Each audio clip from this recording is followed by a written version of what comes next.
Hello, everyone, and welcome back to the podcast. This week, I'm so excited to bring back Melissa, who was on, I think she was on season, like in the very beginning when it was still Passport Supreme's talks. So, Melissa is an American nurse working in England, and I get so many questions about how to work as a nurse in England. So, she's a really, really good resource. We do kind of dive in more to like NHS nursing, their national health system versus private nursing in England. So if you're very serious about wanting to work in England, I would definitely go back and listen to the first episode I ever did with Melissa.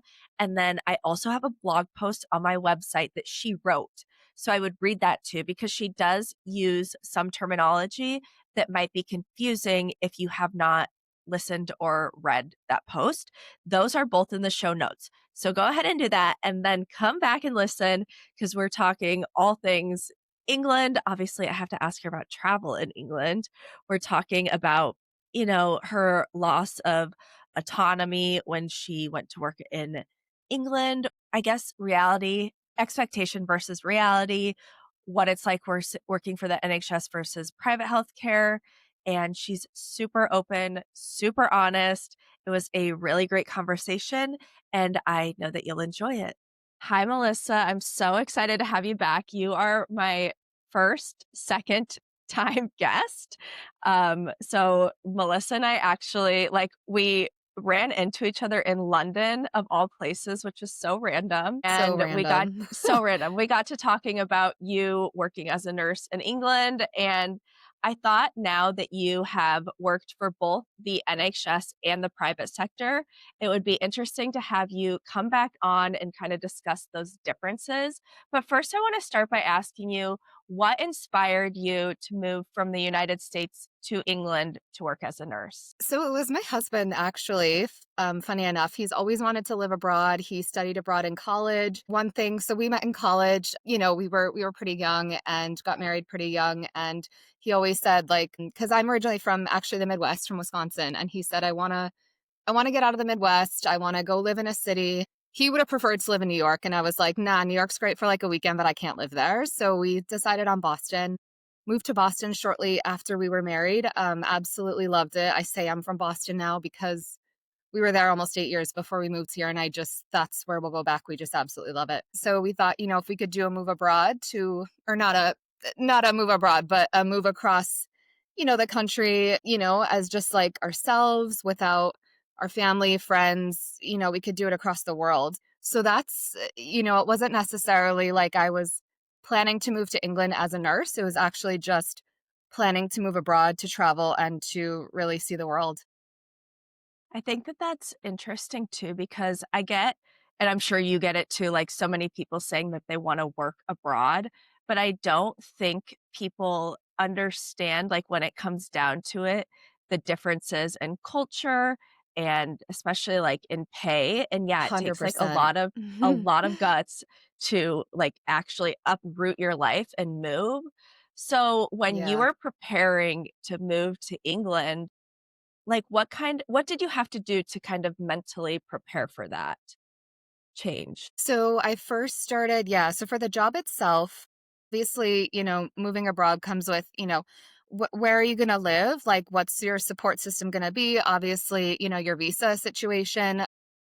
Both my husband and I now are on his company's essentially visa, right? There are a few different types of visas. Actually, I would say for this question, just read my blog post that Yeah. I wrote for your because it literally outlines. I mean, right? I did this 3-4 years ago, so a little bit of it is hazy, but I kind of do a good job in that post, kind of step by step, like what you need to do. But essentially, I started looking for recruiting companies because I didn't think I would kind of be able to find a job on my own. Obviously, just very, very overwhelmed by the whole process. But it took almost a year. So I think that's one thing people don't realize. It is a long, arduous process. Just with the visa application, finding a job, uprooting your whole life. It's not like you're moving across states, you're moving across to a different country that involves, how are you going to manage your money? Like, how are you, it's I agree, like, when moving to France and it's a lot different because like, I didn't come here to work as a nurse, but yeah, it's like the little things like getting signed up for your health insurance, opening a bank Right. card, getting a French phone number. Those are like I mean, if you're motivated enough to work abroad, like, those are things you'll figure out, but it's also things that I Yeah. think it's good to, like, mentally prepare for. So I know 100%. that Yeah. when you moved to England, you started in the NHS. So for those who maybe don't know what the NHS is or haven't listened to our previous podcast episode, what tell us what the NHS is. So, England has a right socialized form of healthcare. So, the National Health System, the NHS of I don't want to say England, UK. I don't know specifically, but they essentially, it is a free, I want to say, for, obviously for British citizens, people visiting. Obviously, when I access the NHS, it is no cost to me. However, now you do actually pay with your visa. Every year of your visa, you have to pay a surcharge. So you're technically actually paying for it really now on a visa. But yeah, essentially it's you can access care at any time, anywhere. It's not like a private system like we have in the States.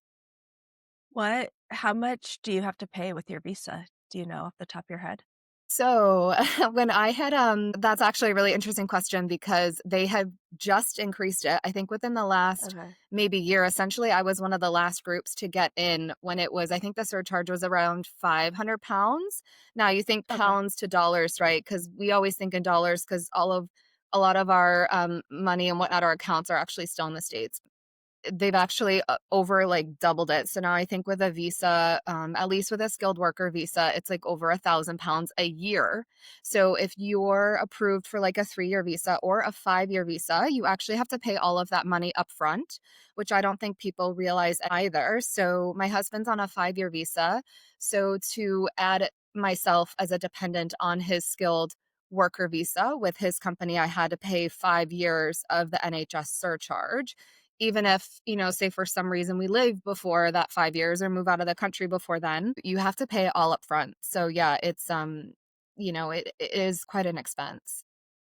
Yeah, because that comes out to, like, about $100 a month, and then I guess, like, in the US, I was paying 180 a month, so it's, like, pretty Yeah. similar, but then when you go to an NHS, like, hospital or clinic, do you pay more, or is that it? No, so if you go through the NHS, you don't pay any additional fee. It's only if you access the private healthcare system here where you will be expected. And I think maybe we'll talk about that later, Yeah. like private healthcare, but yeah. Yes, yes. But do you find that the NHS, like, because you have worked for the NHS, so you've seen kind of the other side, I hear a lot on the news about, like, how the healthcare system in England is it sounds like there's a fire, like and that's kind of the news for you. But do you feel like the NHS is, like, a well-run system or it's, like, in shambles? I wouldn't say it's necessarily in shambles. There are some, I think obviously some political parties or people, your certain views think that the NHS is like the best thing ever. And it is a really great system. However, I think just with the influx of the population and, just people getting older, obviously the resources, I think Okay. it's interesting. I mean, it's similar to the States, right? Like if you're in a big city, if you're going to one of the big hospitals or healthcare systems, downtown, that it's going to be really good. You're going to get really, really great care, maybe not so much in like a suburban or a rural area. It's similar with the NHS, but I will say you get what you pay for, right? Yeah, And okay. you don't really pay much for the NHS, so it really is kind of the bare minimum. Even now that I'm like 9 months pregnant here, I obviously have access to NHS, the private sector for during my pregnancy, and I have nothing bad to say about the NHS as a patient. Been, I have received really great care, but you know, it's the bare minimum, right? So Right. if you have any chronic conditions, any, real health issues, you're accessing the system a lot, you may find it a bit cumbersome. I guess, and difficult, I guess, Yeah. Well, I think is the best way to put it. you put it well when you said it's kind of like accessing like a city hospital versus like a rural hospital. Like I think a lot of people can Yeah. relate to that.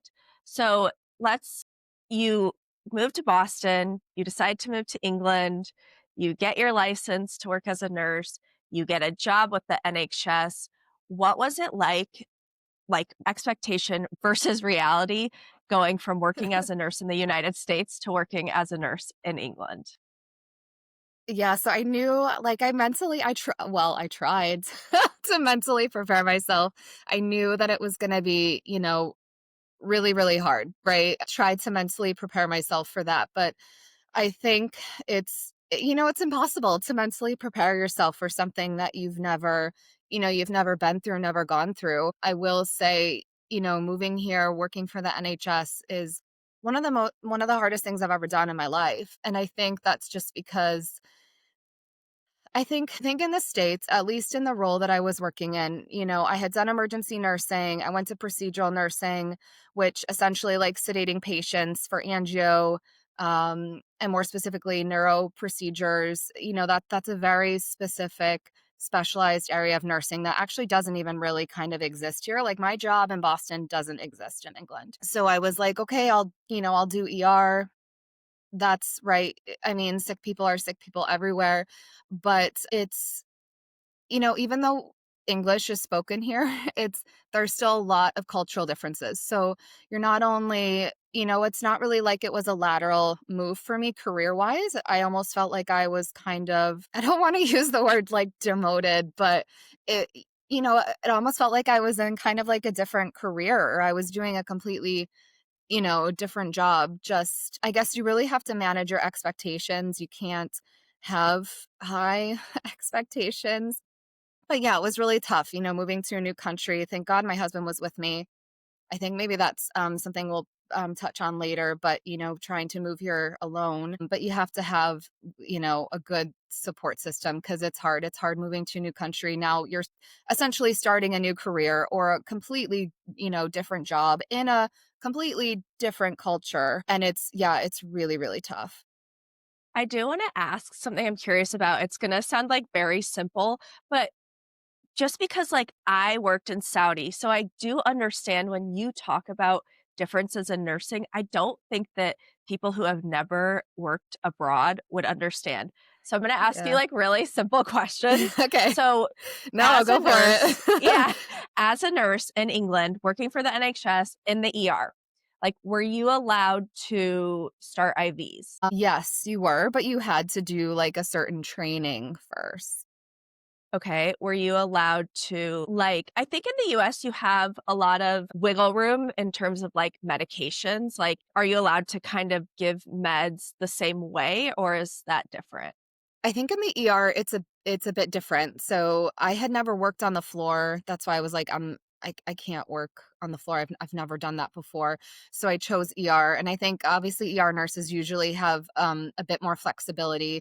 So because of my experience, I was, technically for the trauma section of the ER that I was in, you had to, kind of go through like I think like a course or some sort of education, but I don't think I did that because that was my experience.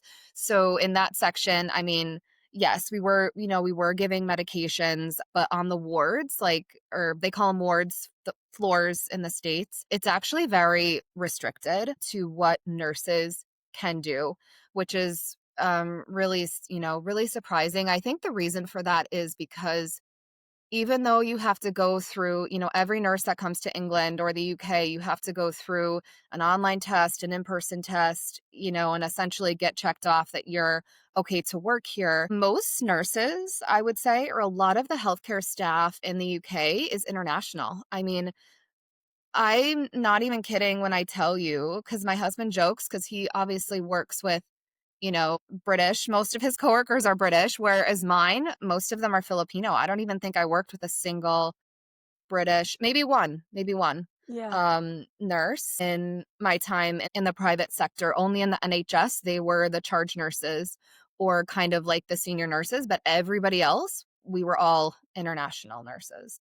Were you able to, like, give patients, families updates? I think what I'm getting at is, like, I've heard, and I don't know if Yeah. it's true, but I've heard that nurses in England fulfill more of, like, a secretarial role than they do compared to nurses in the United States. Yeah, I think the doctors really lead more of the care here, and I don't know if that's just because, of the education levels or of the experience levels, because a lot of the nurses come in here from all different, essentially backgrounds, experiences, and the doctors just, I guess, Totally. I don't know, or they trust that, yeah, like yeah, so it's definitely, you definitely, like I said, I don't want to use the word demotion, but Yeah. it's more like a cross between like a nursing assistant and that's definitely the case. I feel like in Saudi, that's interesting because, like, I agree that I felt demoted, but not in the sense like I was able to do a lot more even than in the US Yeah. just because how do I say it? Like, the nurses, it was a lot more international and there wasn't a lot of good training. So I was able to do Mhm. a lot, but I felt demoted in the sense that, like, I had no say. I just did what I was told. Yes. Like, Yep. I can't ask That's very questions. much, yeah, no, Yeah, that's very much like, the culture here as well. I'm Yep. not supposed to really understand. I'm just supposed to do it, period. Correct, correct. Yes, you're more of like a skilled worker versus an actual, um, you know, Professional. career, or Yes. yeah, like exactly, like a colleague, a professional colleague, exactly. Yeah. Okay, I understand. So, I guess, some what were some positives? What Mm. are some, if any, what are some positives about, still talking about the NHS, what are some positives for somebody who might be on this path to moving to England to work for the NHS? Like, what would be something So good? Well, first of all, you don't have to pay the surcharge fee for your visa. So when I started Okay. contacting recruiting companies, I contacted quite a few. I think in my blog post, I didn't specifically mention the name because I couldn't find it at the time, but I did actually find it. Okay. It's the Kate Cowig. It's Okay. I've heard of them. Cowhig. Yeah. Yes. So they were actually the only ones that got back to me, so, Okay. surprisingly. So they kind of help you through the whole process with getting a job, aligning you up with a hospital, in the area you want to be based on your experience, your nursing experience. So they actually do really help you with that. You don't have to pay the NHS surcharge fee that goes with the visa because obviously the NHS is sponsoring you, so that fee is waived. However, usually in your stipulation or your contract, if you leave before a certain amount of time, you will have to pay it back. So just keep that in mind. I think the NHS for workers, you have a bit more, versus like the private sector, you have your benefits maybe with time off are a little bit better, but your schedule, like I was working like a day shift, a night shift, a day shift, like my schedule, that was one of Yeah. the reasons I had to move because I was like, this is like incompatible with like my, Life. my life. I moved here to travel. Like I can't travel at all because I'm literally like, my sleep schedule is crazy off. Yeah. So that was a big reason, but also just because I just felt like I was kind of, like I just wasn't, satisfied in my position, essentially. I was just, like you said, just being kind of told what to do. I didn't really have any autonomy, which is really hard for me because the position I had before, I was very autonomous in my practice. So it's really, really hard. And let's see, what was the question initially? Oh my No, goodness. no. I Good wanted things to. about the NHS. Yeah. Okay, what else? What else? I want to give him a few more things. I mean, obviously as a patient, access, Yeah. you can access it at any time. The Well, thing about that I is feel like though, what you said about, like, having more time off, I mean, that's a huge, as long as you're not working day, night, I feel like that's a huge correct, correct. pro. Yeah. But, okay, now I know that this is gonna be a Well, they will con. also train you. So, right, your Okay, OSCE, that in person, they completely did okay, like a whole training for me for that. I mean, okay, obviously, I did a lot of prep on my own with YouTube videos, whatnot, but yes, they do have a training course that they okay. because obviously they want you to pass. When I took the test, what was that, almost 3 years ago now, there was like I think only a quarter of people were passing it on their first Okay. try. So yeah. And if you guys are coming and listening to this without listening to the first podcast episode or reading the blog post, I'm going to link those in the show notes because Melissa does a really good job at explaining all the steps to working in England. But I Thanks, do want Kylie. to ask you, I don't know if you answered this question last time or not, but Okay. this is going to be everybody's number one question. Tell us what the pay is for the NHS because I Um, know that's it's a lot less than nursing in the United States.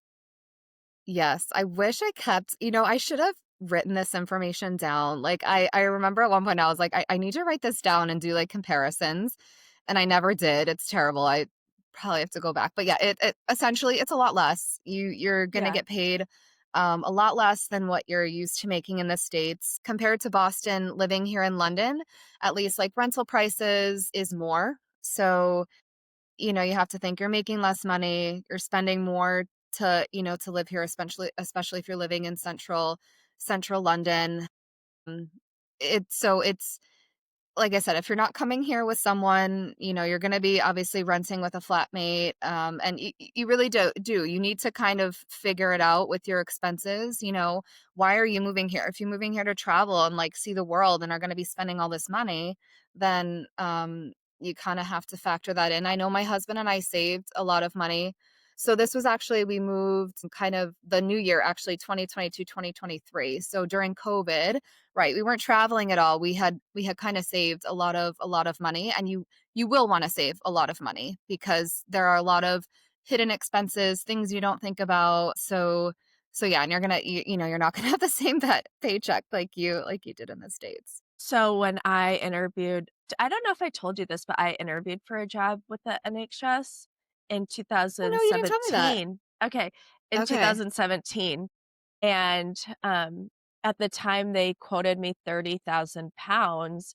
Is that kind of similar-ish? Yes, I think I started. So essentially, you start before you have your registration, like you're an official nurse. You actually kind of start essentially as like a nursing assistant. Right. I want to say maybe my rate was like, I don't know why 34 sticks out in my head. Okay. So 34,000 pounds. Let's see if you equate that to dollars now. Just doing it on my calculator quick. That's about 44,000 um dollars. Yeah. No, I was, like, Which offended I think because I was making less more than that as a new nurse in 20, let's see, what year did I graduate? Oh my gosh, I'm sorry. This is my pregnancy brain that I can't. I started nursing in Over 10 2014, years and ago. I was making I was making really low because I was working in Kansas City, so I was making, I think, about Okay. 45,000 US dollars, and then I was travel nursing when I interviewed for this London job, and so, obviously, travel nursing, I was making a lot more, and then they quoted me £30,000, and I was like, "Wait, what?" And they Yeah, wanted yeah. me, so I did an accelerated nursing program, so it was only 1 year, which they were weird Okay, about. right, right.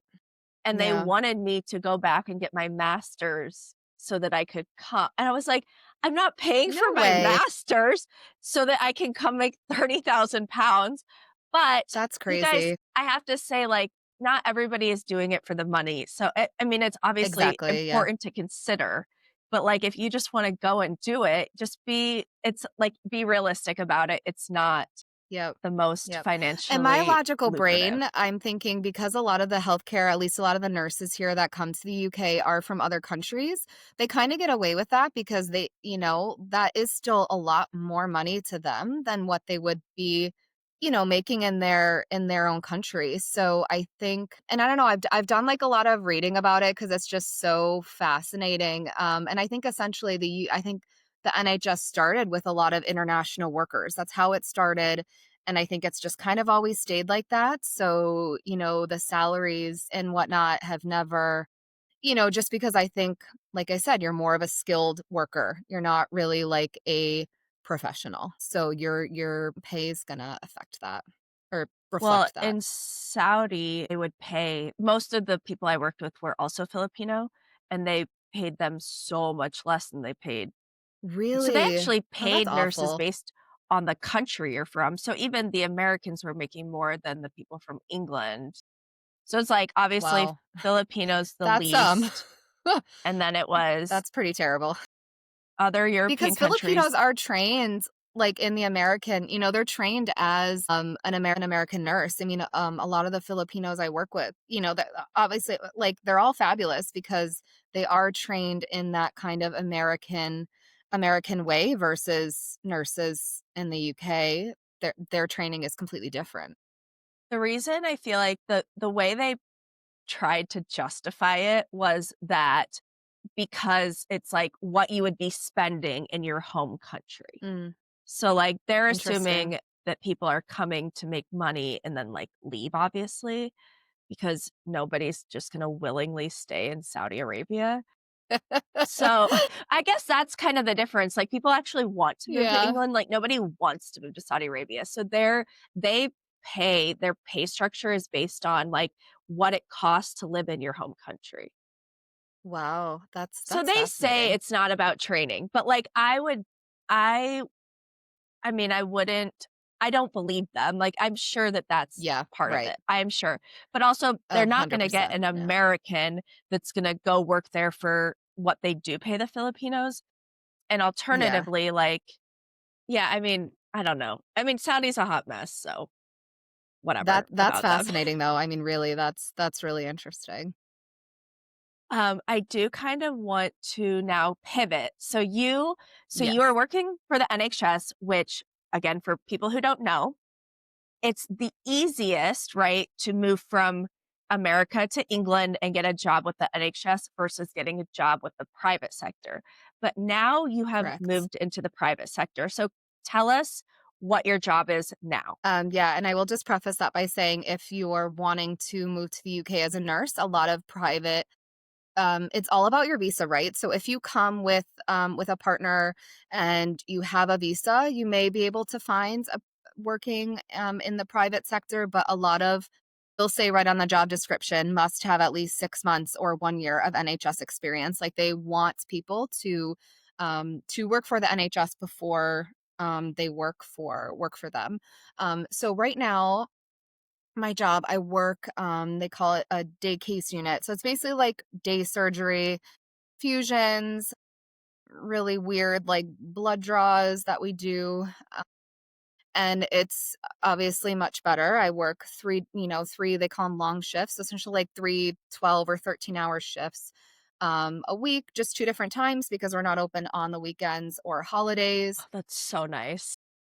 Yeah, no, it's literally I hate saying this, but I mean it's like the best schedule, one of the best, nicest, I will say Yeah. nursing jobs I've had, really. And it's actually an American company that I work for, not saying that the American private healthcare system here is, elite, but cuz I've accessed private systems here and I think they're just as good, maybe if not a little better. So yeah, just I mean you just have so many more accesses to resources. I think just because right there is more money. I don't know how much they're charging patients, but it's obviously a for pay structure. So, you are going to be able to find a phone number to reach someone to call, or you are going to have that medication, or you are going to have equipment that works to do your job. Because many days in the NHS, most days I would come in and something's not working. And well, I can't do that because I don't have the working equipment for it. So, you know what I mean?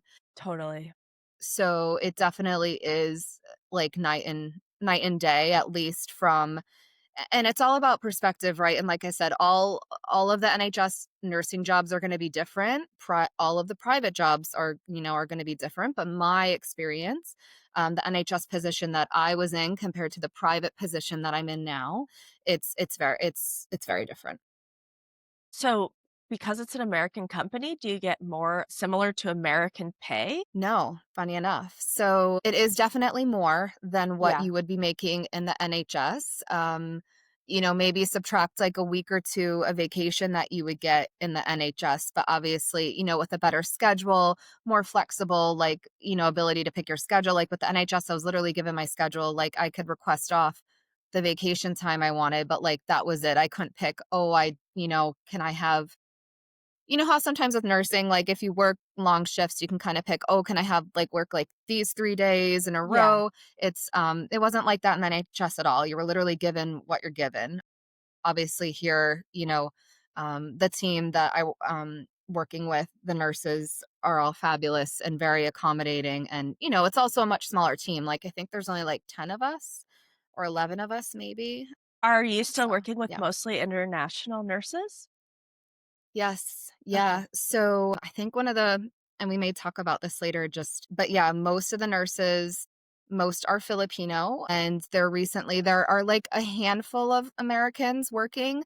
There were initially a lot more when the hospital opened, but once their 2 and 3 year contracts were done, a lot of them went back to the States because the hospital wouldn't match.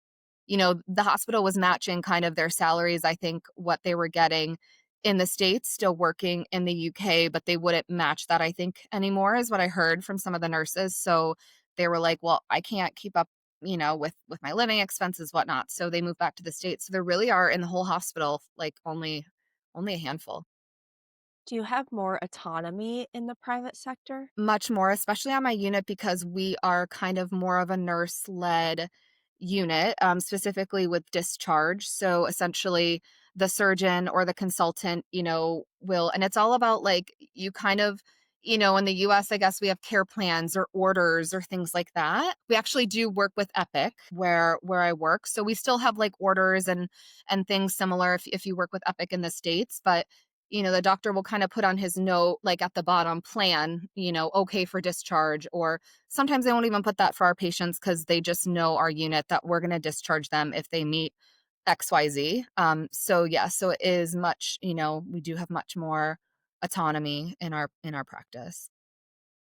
Think, you know, discussing I mean, both the NHS and private sector. I'm curious if I mean, less you have a unicorn job now, so let's talk more about the Yeah, NHS. I do. Um, how did this affect, like, your well-being? Because you're in a new country, you're maybe in what you said, feel like you might be a little bit demoted and less autonomy, hmm so it seems like maybe you're not happy at your job. Like, how did this affect you on your days off when you're in a new country without friends and family? Yeah, so when I worked for the NHS, I mean, I'm gonna be honest, it was rough. Like I said, it was probably one of the hardest, if not the hardest things I've ever done. I struggled a lot. It like even makes me emotional now to think about it because it put me in a really bad place. I had never experienced, going to a job, coming home, and just feeling like completely.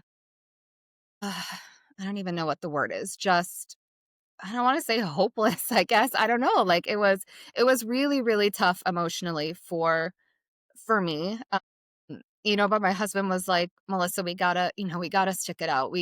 Like, we can do this, you can do this." I would literally go into work every day and, do, like, positive, try to have, like, positive energy, like, "Okay, Melissa, you got this, you can do this, it's only 12 hours, you can do it."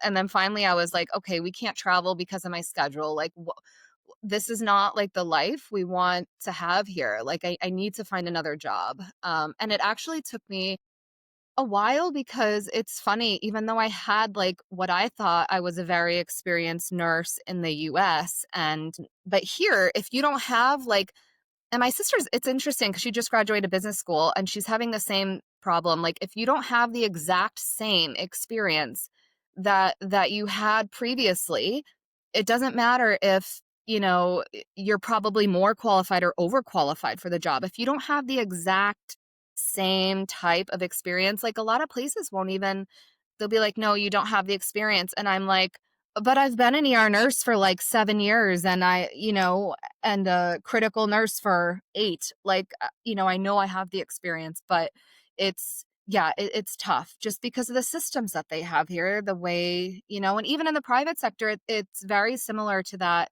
as well. I will say, I did get on my husband's visa then at this point when I was looking to go or leave the NHS. And obviously having my own visa, it was much better, much easier to find a job, right? Because then no one has to sponsor you. So that's a huge thing.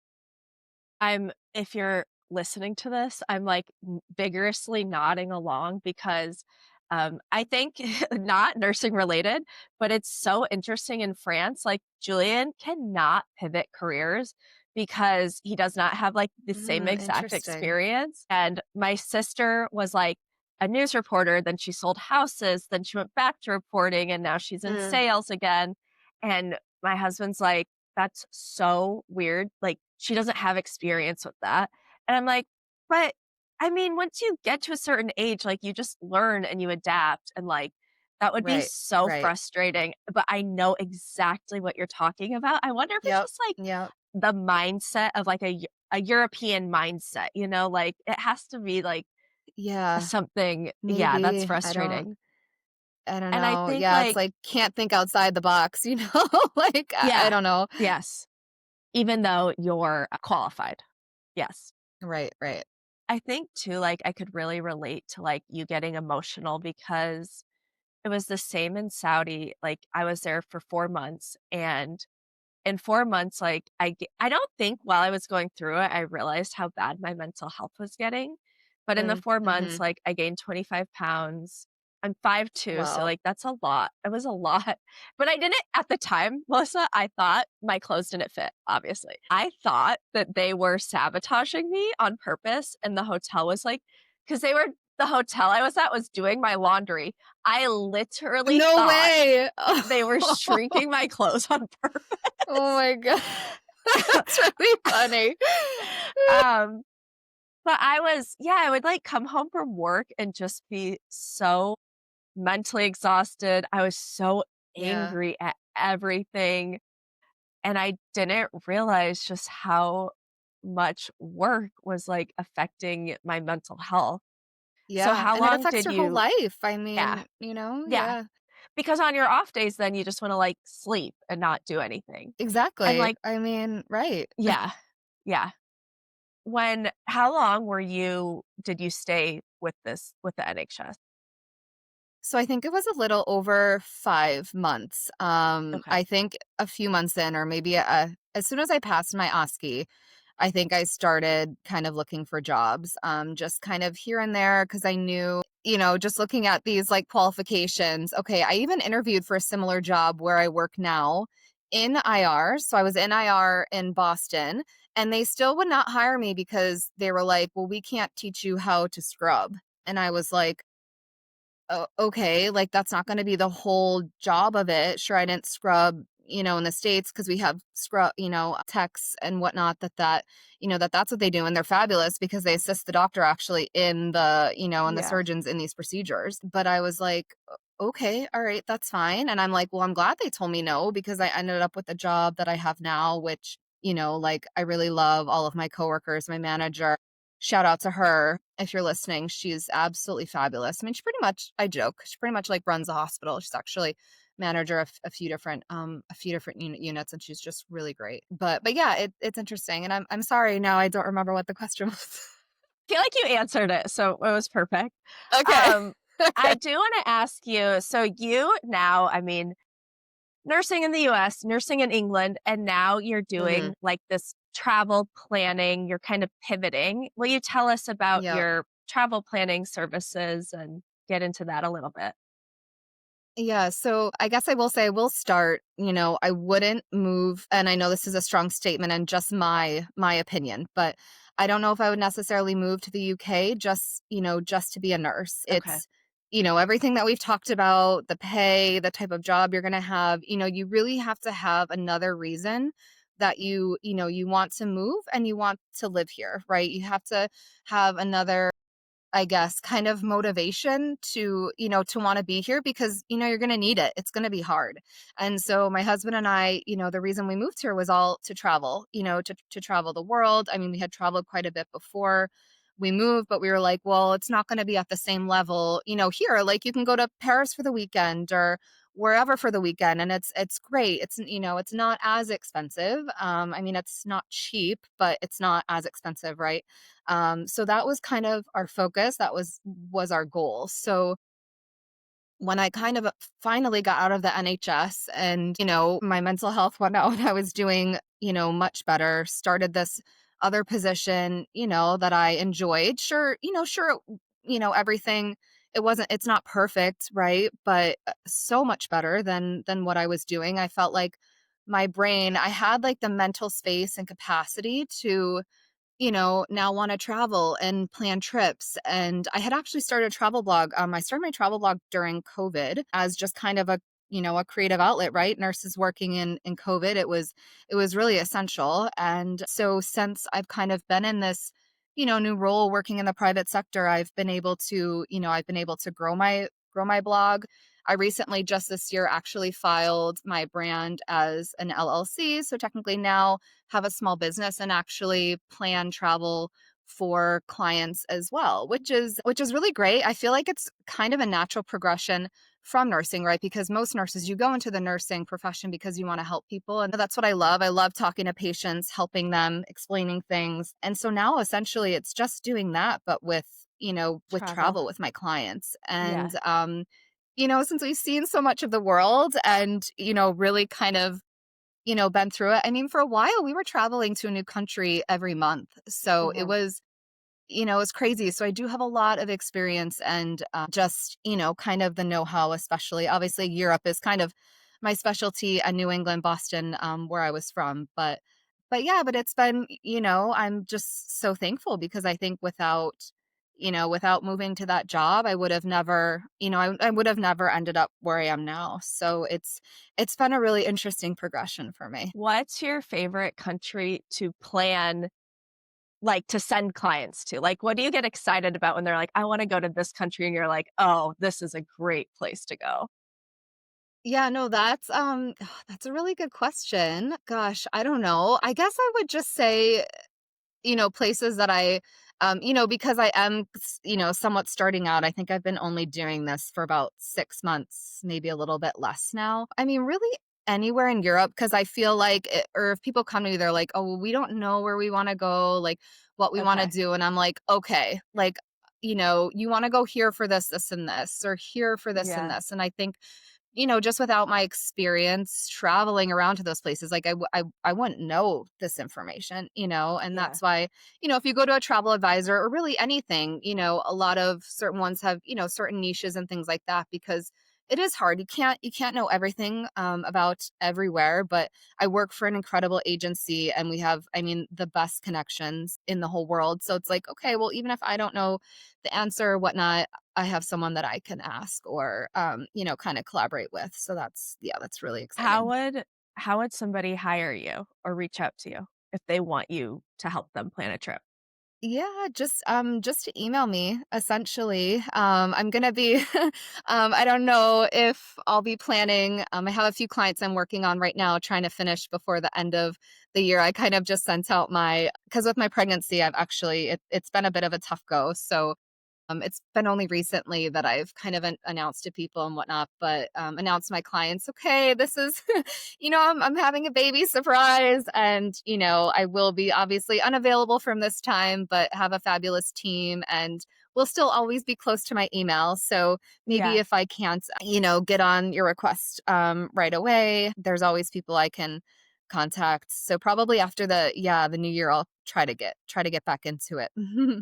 So I'll leave your for anyone listening, I'm gonna leave Melissa's email and, like, all her social media and stuff in the show notes. So, okay, so where do you see yourself? I kinda wanna wrap up, but where do Yeah. you see yourself in 5 years? Like, are you planning to stay in London? Do you foresee yourself still working as a nurse? Yeah, that's a great question. Maybe ask me in like 9 months or a year off maternity leave. I don't know. But I mean, my husband and I have always said our visas are good for 5 years. So we've been on them for a little over 3 now. Obviously, you do get essentially a year of maternity leave here, but it's not paid. A lot of people are like, "Oh, the benefits, like, when you have a baby, you get to take off for." That's what my husband and I thought, but it's like, "No, no, your pay is going to reflect that." And it's not that great. So I might, go back to work sooner than that. We'll see. But I think it's also hard. I think my mindset is going to change a lot. Having a child. I think one thing I will say about nursing is I really appreciate the flexibility and the stability of a paycheck. Having my own business now, having a small business and working for myself, it's you do now that you're kind of on like that side of it or in a different, I guess, career move, you do appreciate those things about nursing so much more. So I don't know. I don't think I ever see myself, I mean, maybe way down the line, like not being a nurse, but at least in the next 5 years, it would be great if I could do it maybe like 1 or 2 days a week and then obviously still run my small business, have my small business. Because I do really like my job. My coworkers are fabulous. And, there are still a lot of things that I do, still love about nursing. I guess that's the quick. Okay. What quick last question. What would be the number one place in the UK that you would recommend people to travel? In the UK, obviously everyone wants to come to London. And yes, London is great to see. It's kind of like I equate London to New York City. Like it's great for a few days, but once after a few days, it's kind of like, okay, I need to get out of here. Like I always tell people, don't just come to London and not see England. The Cotswolds, I would probably have to say, is one of the most beautiful, unique places. You won't find anything like the Cotswolds, you know, um, in the world, or at least, you know, I mean, there are a lot of beautiful places in Europe, but it's just so British. It's so quaint. So yeah, I would probably say the Cotswolds. You definitely That have to I visit. second that. Yeah. And obviously, I know all Okay. the best spots, but Well, when I go, I'll have to have you plan it for me. But thank you yeah. so much for coming on again, and I appreciate it. Thank you. All Yeah, no, of course. This has been fun. right, bye. Bye.